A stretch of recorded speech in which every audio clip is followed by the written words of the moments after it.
April 21 தாக்குதல். அதற்கு பிறகான இந்த அரசாங்கத்தினுடைய செயல்பாடுகள் குறித்து மக்கள் மத்தியில் பாரிய அதிருப்தி இருக்கிறது. இந்த அரசாங்கம் உரிய பாதுகாப்பினை வழங்கவில்லை. நீங்கள் உங்களுடைய நண்பர் மைத்ரிபால சிறிசேன அவர்களை கொண்டு வருவதில் உங்களுக்கு முக்கிய பங்களிப்பு இருக்கிறது. அதாவது 2015ஆம் ஆண்டு நல்லாட்சி அரசாங்கம் தோற்றப்பட்டதற்கு பிறகு நீங்களும் அமைச்சர் மனோ கணேசன் அவர்களும் இதே கழகத்திலிருந்து நாம் ஒரு நேரலை செய்திருக்கிறோம். அந்த சந்தர்ப்பத்தில் நீங்கள் அதற்கான பெருமையை தட்டி சென்றிருந்தீர்கள். அதே ஜனாதிபதியால் தான் முஸ்லிம்களுக்கு இந்த நிலைமை ஏற்பட்டிருக்கிறது. அதே நேரத்தில் நீங்கள் கொண்டு வந்த அரசாங்கத்தில் வந்த பிரதமரால் தான் இந்த நிலைமை ஏற்பட்டிருக்கிறது. அப்படிப்பட்ட ஒரு ஜனாதிபதியை தவிர்த்து பார்த்தாலும் அதே ஐக்கிய தேசிய கட்சி தான் மீண்டும் ஆட்சிப்படம் பெற இருக்கிறது. இவர்களை நம்பி எப்படி மக்கள் வாக்களிப்பது? நல்ல ஒரு கதை ஒன்று காய்ச்சிங்க, நல்ல ஒரு கொஸ்டின் ஒன்று கேட்டீங்க. நாட்டில் ஜனாதிபதிக்கு உங்களுக்கு இவரை கண்டிக்கிங்களா? இவர் தாருன்னு தெரியுமா? ஆம், இவர் தான் ரஷ்யா தூதுவர். அதுக்கு இவர் தார்டால் மஹிந்த ராஜபக்சேட ஆள். இவர் ஃபேஸ்புக்கில் என்ன போட்டிருக்காரு நீங்கள் பார்த்துட்டீங்க தானே. இப்போ நான் உங்களுக்கு இதை காட்டுறேன். இல்லை அவர் என்ன சொல்கிறாரு, இந்த 21ஆம் தேதி நடந்த பாம்ஸ் இல்லை பின்னுக்கு எல்லாமே செஞ்சது வேறு யாரும் இல்லை, கோட்டாபே ராஜபக்சேன்றதை இவர் ஃபேஸ்புக்கில் போட்டிருக்காரு. அப்போ இவர் ஜனாதிபதி அரசியல் தேவைக்காக போடலாம். இல்லை, அவர் அவருடைய அரசியல் மஹிந்தோட தான், எங்களோட இல்லை. ரணசிங்க பிரேமதாஸ் காலம் முடிஞ்சு. இப்போ நான் கேட்குற சொல்கிறேன், இப்போ ஜனாதிபதி கீழே தானே அவர் இருக்காரு. எனக்கு என்ன அவரை அப்பாயிண்ட் பண்ணி தூதுவரா மஹிந்த ராஜபக்சே இல்லையே, மைத்ரிபால சிறிசேன. சரி, அது அப்படி இருக்கட்டுமே. இப்போ இந்த கோட்டாபேட கதை நல்லா பார்த்துக்குவாங்க மக்கள். எப்படின்னா கோட்டா செஞ்சன்றதை முழு சிலோனில் எல்லாத்துக்கும் தெரிஞ்ச ஒரு கதை. ஆனால் இது டான் ஜாதியில் சொல்கிறது தான் முக்கியமாக இருக்குது. ரைட். அதுக்கப்புறம் நீங்கள் பாருங்கள், ஒரு ஜனாதிபதியே பேசின நியூஸ் ஒன்று இன்றைக்கு வெளியாகி இருக்கு. ஜனாதிபதி என்ன சொல்கிறாரு? ஜனாதிபதி சொல்கிறாரு, இந்த பாருங்கள்.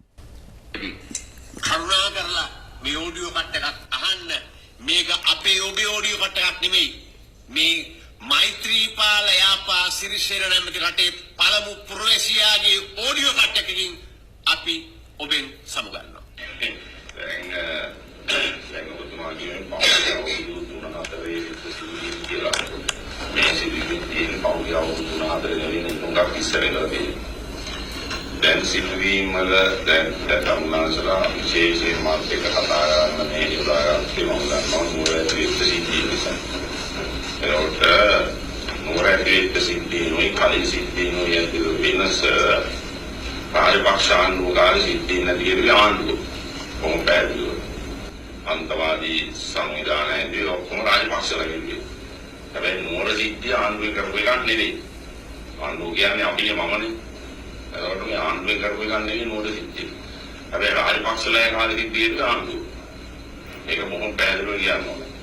මොර සිද්ධිය ඇති කියන්නේ රාජපක්ෂලා. මේක ඔබතුමාගේ පැත්තෙන් හරියට කටහරලා කියන්නේ.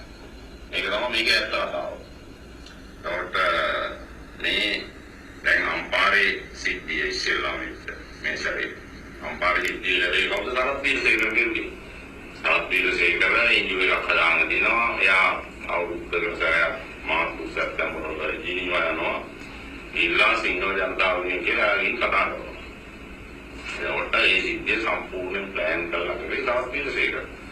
දැන් මෙතන මොකද සිද්ධිය ඔය ලොරි ඩ්‍රයිවර් වල සිංහල එක්කෙනයි ත්‍රිවිල්ලේ ආපු මුස්ලිම් ළමයි තුන්දෙනා අතරේ ප්‍රශ්න වුණාම මේක සම්පූර්ණ නුවර ගිනි තිබ්බේ ඔක්කොම ගෙරුවේ කවුද?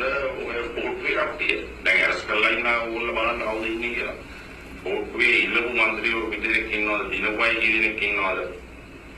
ඒකට ඒගොල්ලෝ තමයි මේක කෙරුවේ. දැන් මේ சரியா? அப்போ இதில் நாட்டில் தலைவர்ன்ற முறையில் டிஃபென்ஸ் மினிஸ்டர். இப்போ நீங்கள் கேட்டீங்கன்ட்டு யூஎன்பிக்கு இவங்களை பாதுகாக்கலாம் போச்சா? உண்மைதான். நாட்டில் இன்றைக்கு டிஃபென்ஸையும் போலீஸையும் வச்சிருக்க ஜனாதிபதி. அவருக்கும் பாதுகாக்க முடியாமல் போய் அவருக்கு பாதுகாக்க முடியாமல் மட்டும் இல்லை, அவருக்கு கிடைச்ச இன்ஃபர்மேஷனை இது எனக்கு சொல்லலை, ஜமியத்துல் உலமா, சிவில் சொசைட்டி எல்லோரும் நான் கேட்டேன்னு ஒரு டைம் எங்களோட சமுதாயம் உங்களை காணணும், என்ன நடக்குது, என்ன அநியாயம் நடக்குது முஸ்லீம்களோட பாதுகாவலைங்கிற சில போல் நான் கண்டியிலேருந்து அப்போ நான் சொல்கிறேன் கண்டியவே பார்த்துட்டு வாங்கிட்டு உடனே அவர் புலனர்வு இந்த கண்டியை பார்த்துட்டு எனக்கு கால் பண்ணி சொன்னேன். அப்போ நான் 7 மணிக்கு வாரேன், நீங்கள் எல்லாத்தையும் கூட்டியும் வாங்கிட்டு அவ்வளோ பேரையும் கூட்டியும் போய்த்தான் அந்த நேரம் இந்த அலிசபரியை நாங்கள் கூட்டியும் போனோம். இந்த அலிசபரி நாங்கள் அந்த நேரத்தில் அரசியல் பார்க்குறே இல்லை, எந்த கட்சினாலும் அவரை வச்சு கொண்டு தான் ஜனாதிபதி சொல்கிறாரு. அவர் என்ன சொல்கிறாருண்டா அலுத் கம அடிக்க போல் அவரும் ஒரு கேபினட் மினிஸ்டர் தான். அதில் அவர் சொல்கிறாரு நான் சொல்கிறேன் இது அரசாங்கம் தான் செஞ்சு, நானும் தம்பியும் தான் செஞ்சாங்க. 2 பேரும் நாட்டிலேருந்து வெளியே தான் இருந்தாங்க. வந்து இதாகி அதுக்கப்புறம் என்ன நடந்துச்சு இருப்பான், ஆமியை போட்டு அங்கே போட வேண்டிய என்டிக்கெல்லாம் பேத்து முடிஞ்சு. அந்த அழுகாமையிலேருந்து ஆக பொறுமதியான சாமானெல்லாம் நெருப்பு வச்சு முடிஞ்சு. அதுக்கு என்ன வெலுவேஷன் இருந்துச்சா, இன்சூரன்ஸ் இருந்துச்சா? இல்லை. ஒரு வீட்டுக்கு மட்டும் கிடைக்கல. இப்போ அலி சப்ரீம், இஸ்புல்லாவும் முசாமிலும் போய் சொல்கிறாங்க, நாங்கள் தான் இதெல்லாம் செட்டில் பண்ணோம், நாங்கள் தான் பெயிண்ட் அடித்து கொடுத்தோம், நாங்கள் தான் வந்து கொடுத்தோம். வந்து கொடுத்தோம் என்னாங்க? இப்போ ஒரு வருஷமும் இல்லை. நீங்கள் இப்போ ஒன்றாலும் டெலிஃபோன் பண்ணி கேளுங்களேன், இந்த மக்கள் பார்த்து கொண்டிருக்கிறோம், உங்களுக்கு கால் பண்ணி சொல்லட்டும் யார் வந்து கொடுத்தேன்னு சொல்லி.